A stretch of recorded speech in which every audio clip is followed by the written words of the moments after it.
Hi, I'm Ben, and I'm the host of the Shut Up Brain podcast. And in this video, you're going to learn some hidden ways your brain creates anxiety. Because once you realize some of these things that are affecting your life are caused by anxiety, you can begin the actual process of addressing the root cause, which can make you a lot happier, a lot less stressed, and just your life easier in general. So even if you don't think these are caused by anxiety, chances are they most likely are. So let's go ahead and dive into this list.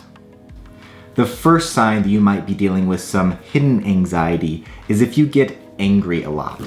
If you get angry, frustrated, or annoyed at little things, chances are that might just not be other people annoying you. It could be your own internal world and the fact that you are feeling a lot more stressed, a lot more anxious, and that is manifesting in a way to protect yourself, which sometimes means you get angry at outside circumstances or people. I know in my own personal story, this is one of the main ways that my own anxiety tends to manifest. So I know if I'm starting to get really annoyed by small things that really shouldn't be annoying me, or if I get angry or blow up about something, chances are that's because my anxiety has raised to a point where it's just kind of past the tipping point. So if you notice in your own life that either you or maybe someone you know is feeling angry quite often, they might actually have a problem with anxiety.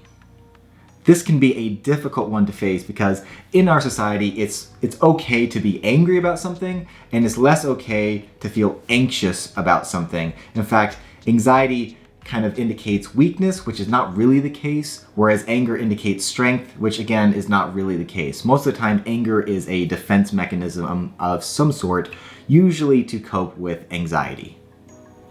Number 2 is a big one, and this is if you have a constant need for noise. If you are always listening to audiobooks or podcasts or music, or you always have Netflix on in the background or Amazon Prime, if you constantly need to have your brain engaged in some way, this could be an indication that you are feeling uncomfortable just being with yourself. And that could be a sign that you have some anxiety that you need to deal with. This sometimes manifests when I teach people meditation. If I'm teaching a person meditation and they're used to having noise constantly, whether it be audiobooks, podcasts, what have you, and they finally sit in silence, suddenly that anxiety, which was always under the surface, but kind of being drowned out by all of the outside noise, when that outside noise is removed, that person can finally see, wow, I'm actually really anxious. And this is why sometimes a person, when they first start meditating, will actually feel a little bit more anxiety than normal. And that is because they're finally seeing what's under the surface. But once you see it, then you can start dealing with it. Number 3 is social avoidance. If you avoid going to the store, if you avoid going to see friends, if you just avoid being around people, then that could be an indication that you are dealing with some anxiety, especially if there's a part of you that really does want to go hang out with friends, and maybe you really like being invited, but you don't actually want to go. That could be a really big indication that you're dealing with not just anxiety, but maybe social anxiety. Now, I know we're in a unique circumstance in the world right now, and so you don't maybe want to be social in person. So this might manifest in avoiding Zoom calls or phone calls with friends, things like that. If you find yourself doing that on a frequent basis, that could be an indication that you're experiencing some heightened stress right now. Number 4 is having a constant need to know what is going on. This can manifest as a news addiction if you're constantly listening to news podcasts or like 24-hour headline news, things like that. That could be an indication that you have some anxiety under the surface because your brain is giving you that desire for news so that way you can prepare for unknowns. And if you're too concerned about the unknowns, then that could be an indication that you are suffering from some hidden anxiety. And this doesn't just have to be world news. It could be also news in your own social circle as well. So if you constantly find yourself on social media or Facebook, Instagram, Twitter, just trying to figure out what's going on so you can somehow better prepare for it to a detriment of yourself and your happiness, that could be a great example of suffering from hidden anxiety. Number 5 is making sure everything is always in its place. And this kind of goes back to that sense of control. So if you need to have control over everything, usually this is an indication that you're experiencing some really peaked anxiety.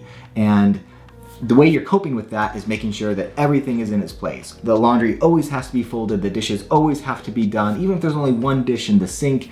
If you find this is the case, then chances are you might be dealing with some anxiety and this is the only way you know how to cope with that, is trying to have control over your own little world. Number 6, super common, which is having trouble sleeping at night. This could be staying asleep at night, but most likely it's going to be falling asleep at night when your brain is overthinking, when you have that constant chatter and you just can't seem to fall asleep even if your body is really tired. This is one of the most common symptoms of having a high anxiety. And a lot of people don't even realize this anxiety. They just think, oh, I'm just not a great sleeper. But if they start doing things to lower their anxiety, they find that they fall asleep faster, they stay asleep longer, and they have better quality of sleep too. Number 7 is one that I've been guilty of in the past, and that is having a spending problem or a shopping problem.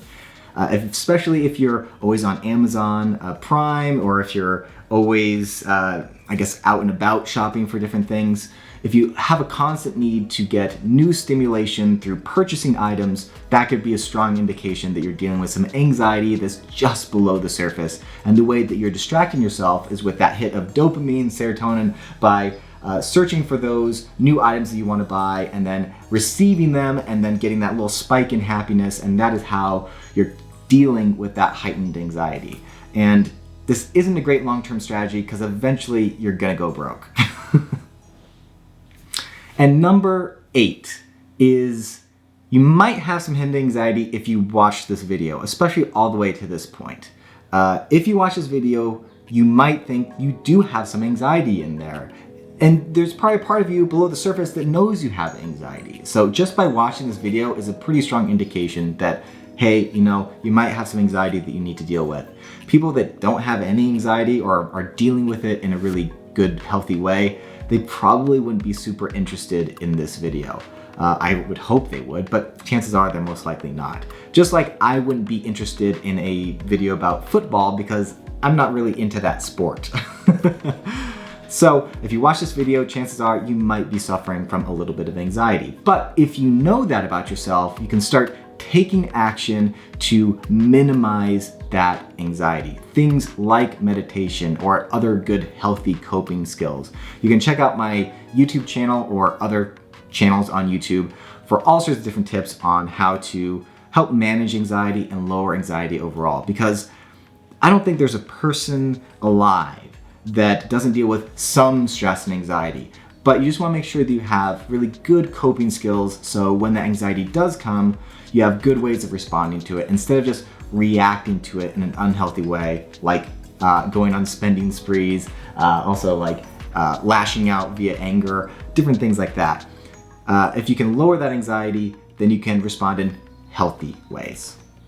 If you really like this video, you should probably check out my podcast. It's called Shut Up Brain. You can find it on Spotify and iTunes, things like that. I talk about all these sorts of things as well as productivity, answering like letters from listeners and all sorts of fun stuff. And I'd appreciate you listening.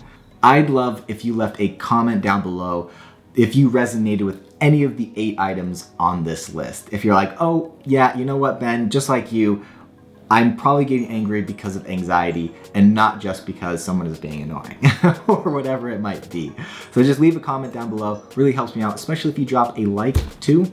And even though I didn't talk about it very much in this video, it is possible to drastically reduce anxiety so it's not the biggest problem in your life until you can reduce it so much that it just becomes just like a minor thing that you don't even really think about very much. That's how it was for me. I went from having lots of panic attacks, lots of anxiety, and then doing a bunch of things in order to reduce it to the point where I don't even really consider myself someone with high anxiety anymore. Yeah, I experienced some anxiety, but I have so many good, healthy coping mechanisms that I have put into place that has really changed my brain so I don't experience anxiety like I used to. And that is definitely possible for you too. So hopefully you liked this video, and I will see you next time, Action Taker.